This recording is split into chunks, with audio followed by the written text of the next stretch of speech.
Good morning, viewers, and welcome back to the Tobago Updates morning show, coming to you here live from the Port Mall in Scarborough, Tobago. We're just at about 7:14 a.m. this morning, and in this segment, we are talking THA budget 2023-2024. We got a perspective this morning from Max James, former assemblyman of the Tobago House of Assembly. Good morning to you, and welcome. Good morning, Julian, and thanks for having me this morning. All right, so as we head straight on into the conversation this morning, we would have seen the budget presentation by Secretary with Responsibility for Finance and Chief Secretary, the Honorable Fali Chavez Augustine, as the budget theme for this year spoke to building a sustainable, prosperous, and resilient Tobago. And we want to start from that perspective. Your thoughts, having sat, gotten the opportunity to review, heard different perspectives. What are your thoughts at this point in relation to the budget presentation? Well, I think, Julian, one of the most important statements made by the Secretary for Finance and Chief Secretary is when he invited Tobagonians essentially to own the Assembly. So I'm thinking that we have to massage that theory, that concept some more, if you wish, and to ingratiate the people, the selling points that will cause people to understand how the assembly works, to own it, and for it to be part of their psyche on a daily basis. So once you understand how the assembly works, you'll understand what we need to have in terms of the finances that we're seeking. You find people will gravitate towards the idea of getting what is really ours, what should be ours.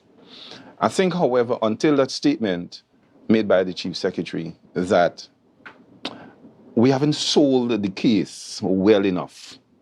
I think that the Assembly needs to go back to the drawing board in terms of how do we sell this request for more money? Why do we need more money?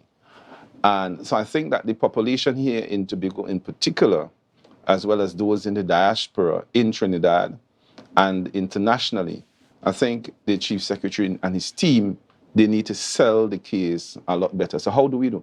First thing, in my opinion, we have not really determined what should be that true and acceptable percentage of the budget.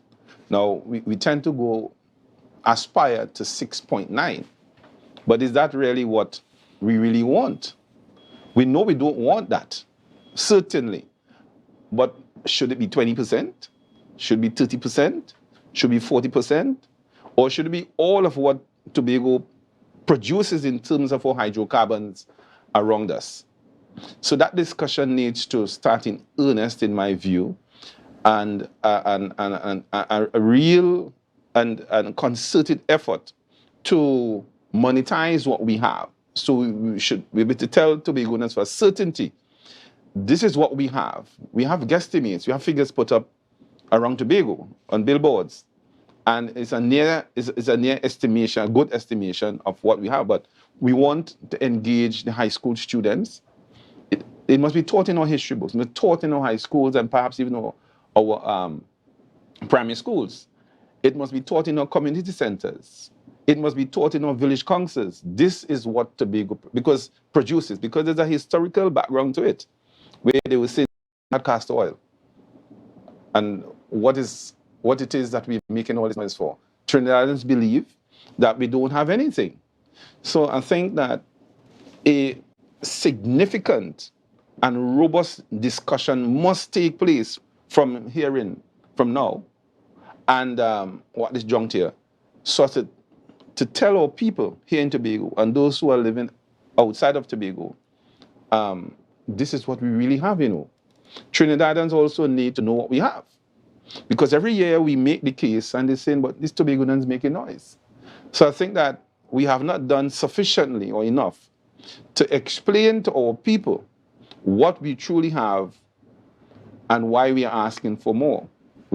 I don't know if the high school students, for instance, know why we are asking for so much. I don't know if our people understand why we truly understand why we are asking for so much. So we have to let them know that we have a port to build out. We have our children to send to school. We have bridges and roads to build. We have an economy to build. Outside of the government arrangement, and I'm saying government in Tobago, government in Trinidad, do we really have an understanding of how this thing should really work? So I think that a serious discussion has to take place at all those levels. Our people must know what must be built out in Tobago. And I think that if we re-strategize in bringing the information and data to our people, then I think it would be an airtight case for success in the financial stratagem that the President Assembly is employing. I want you to indicate we have seen a request this time around for just a fiscal 2024 package for just about 4.5 billion. Noting carefully under the circumstances, we seem to continuously get what is closer to that 4%. Are you hopeful that anything is going to be different this time around with central government? So that's the easy part. We know we're not going to get that.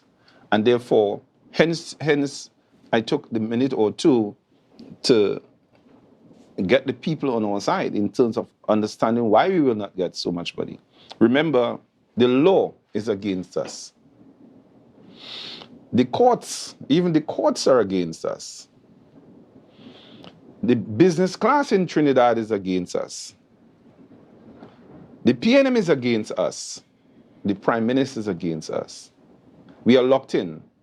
And therefore, we have to begin to free ourselves from this tyranny and this neocolonialism that is wreaked upon us by this present regime.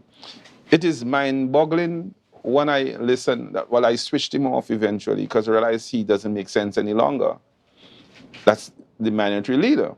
Imagine you can go to our parliament here in Tobago. You go to our parliament and you stand up before your people and you would not agree with the chief secretary that we need the money to build out our infrastructure and our economy in Tobago. How can you? It was just absurd. And therefore, recognizing that Kelvin Morris doesn't make the sense that I thought he would have made when he said it was a new PNM. And I asked myself, where's the new PNM? Right? And therefore, when a young man is showing every day by his utterances that he's becoming more irrelevant, then it's time to switch him off because it's not good for your psyche. You can't listen to that nonsense. So I would have expected, if the PNM really wanted to improve their fortunes, the representative of Tobago West and East will go to the Prime Minister, get some balls, so to speak, go to the Prime Minister and say, listen, Prime Minister, this is my country. It doesn't seem to be yours any longer, but it is our country here. And we have to have a better financing arrangement for Tobago because this is our country. But you're not going to hear them say that. So that, Julien, it's a hard road that we are traveling. And I think that having won 14 of the 15 seats, the voice or the voices of Tobagonians are saying this is what we want. And that should be respected. No. And I think with that political capital and that reality, we will sell it for what it is worth because there's a political dimension to all of this, certainly. And I think that is another angle in terms of the stratagem that this assembly must employ. You know, I want to look at what is the broader picture. I know you mentioned the current administration at the national level, but as far as the facts have shown us, it apparently doesn't depend on who sits in the parliament, because even in the situation where there would have been then the People's Administration, still you saw a scenario of notwithstanding... You mean the People's Partnership? People's Partnership, yes. Sorry. Then you still saw a situation where there was no reaching even to the upper limits of 6.9. So is it really a matter of who is sitting there, or is this just the general perspective when it comes to the parliament at the national level, that Tobago perhaps does not need more than the minimum that the law requires? It is correct, but I'll make two distinctions. Tobago received a greater subvention under the People's Partnership. That's a fact. Also, Prime Minister Prasad predecessor would have indicated had Actual Jack won. Look, listen, had they won, I will give you the upper echelons. I'll double the budget. But notwithstanding, so there was that commitment to double, and she's not Tobagonian, but she understood, having come from the bowels of the NAR herself, what Tobago needed. You've never had even such a commitment from the PNM. So while I would agree that, irrespective of who is there, you saw some improvements under the People's Partnership, and you had commitments coming from the leader of the UNC at one time. But that still doesn't give us hope. Because I want to say, isn't that commitment in itself a flawed one and no different from administration saying, I want to help you for Tobago to succeed, but it depends on who is in power at the time? So in other words, does the national parliament really genuinely want to help? Because that's a similar complaint you have coming forward now, that if you had left the former administration in there, the current parliament would perhaps do more for Tobago. But is this fundamentally right? It's either you want to make a difference with Tobago and the country, and it should not matter who sits there, whether it is a People's Partnership in Trinidad and a PNM entity in Tobago, or whether it is PNM in Trinidad and you have the Augustine-led administration in Tobago. How do we get past these kind of fundamental challenges, as we like to see, the semantics that politicians take us through? Right, and so it is something that must be discussed. You're absolutely right. And that is why, and I'm making a plug for it here, our friend, deceased Jefferson Davidson, wrote the book, Tobago versus the PNM, or PNM versus Tobago, whichever is better put. The idea is that the business class in Trinidad, and for the Trinidad economy to maintain what it has now, is that it must steal our gas and oil. It must enter into business arrangements with other companies and other countries, right? It must sell it for prices which we don't really know. And that is to maintain the Trinidad way of life. The evidence is that the gas is likely to run out in the next 20 years, perhaps 30 years. With technology, it might even extend a little bit further because of how you can use a little and gain more. But so the idea is that, again, that's part of the conversation. What do we tell our people? Where is Tobago going to be with this level of funding in the next 20 years? Do we succeed? Certainly, in my view, if you are not going to give us the laws necessary for us to deal with our economy here, if the judges and the courts continually to block us and agree with the EMA and all these state institutions in terms of the wickedness that is done foisted upon Tobago, when the business class want to maintain their business culture and their tremendous profits, while we do have the kinds of institutions for us to get us scholarships and or infrastructure developed and so forth, what do we do? So the choice, in my view, for us here in Tobago in particular, and for those in the diaspora who come back home as frequently as they're able, what choices do we have? Do we continue with the status quo? Will we really get the legislation that will enable us and enable the courts to rule in our direction? So we at perhaps it is existential to our survival. The idea is, what do we do? It's an existential threat. The budgeting mechanism is an existential threat to Tobago. And if your lives and your livelihood and your future generations are threatened, what do you do? Do we stay in this arrangement? That's a relevant question. Should we stay? When we have sufficient gas and oil reserves in our waters that can enable us. So those are things that we need to consider. The parliament has not worked for us. The financing mechanism has not worked for us. Nothing has worked for us. The law has not worked for us. The courts have not worked for us. The judicial system has not worked for us. And I want to ask you and other Tobagonians of right thinking, even the PNM supporters who are out there, do you really agree to 4% of what the nation earns? Nothing is in our favor. So I think critical decisions have to be made going forward. We have to answer those very difficult questions, whether it is useful to stay in this political arrangement with Trinidad or we leave.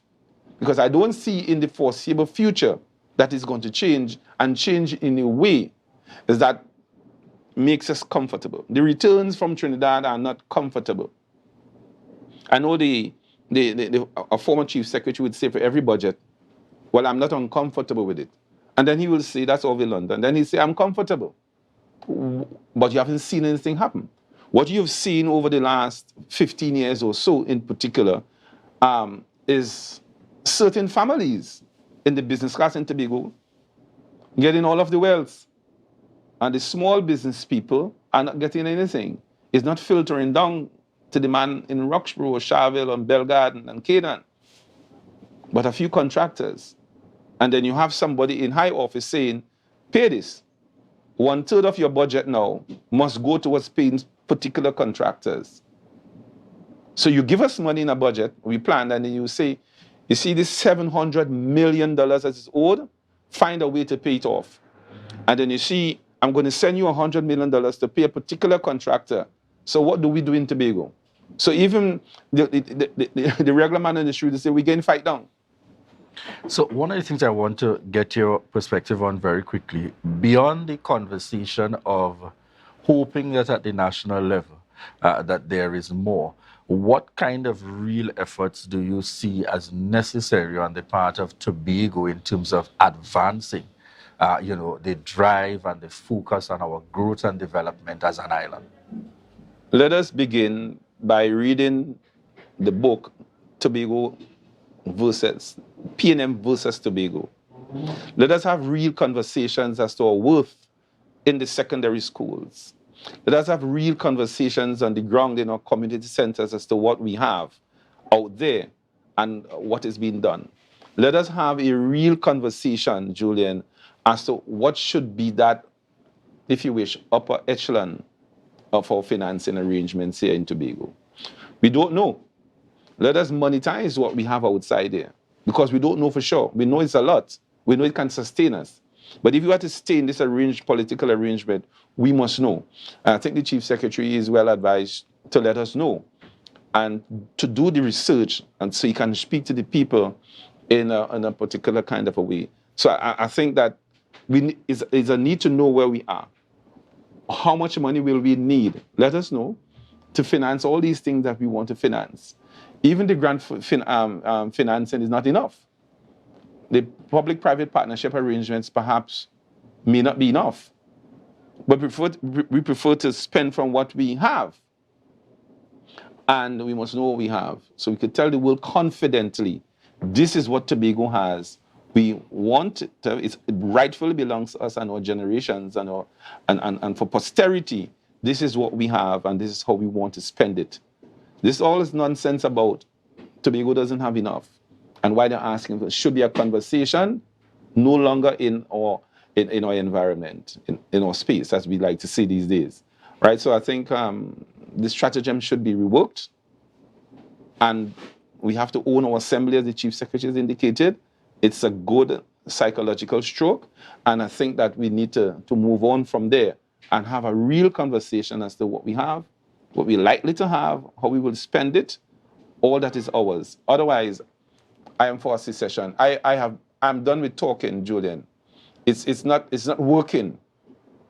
I'm saying we should make serious moves for secession, because the other arrangements for all these years have not worked. What do we do? It's an existential threat to Tobago. And when we have an existential threat to your life and well-being, what do? We can't pick up arms, but certainly we can leave. All right, a very strong and clear call there by Max James, former Assemblyman of the Tobago House of Assembly, as we chat the THA budget fiscal package 2020-2024. Thank you very much, Max James, for joining us here on set this morning. Coming up in our next segment, viewers, we look forward to conversations with Alan Stewart, Director of TEMA, and he brings us up to date on the current incidents that would have taken place recently, and more specifically, folks, in terms of our hurricane preparedness. So we look forward to those upcoming discussions with Alan Stewart. And a quick shout out there to those joining us on the live this morning. I see Winston on with us, Cyril. I see Terry Trinidad in the mix this morning, Daniel Knights, Augustus, Alfred, Ricardo Warner, Lyndon Mack, Lisa James, Zach Williams. Good morning to each and every one of you. Brian Marcel, thank you so much. Julia Brown, Pearl Murray Beard, good morning to each and every one of you. And we want to thank you so much for continuing to choose the Tobago Updates morning show. At this point, we remind you that this is your opportunity to share the live, share the live, share the live.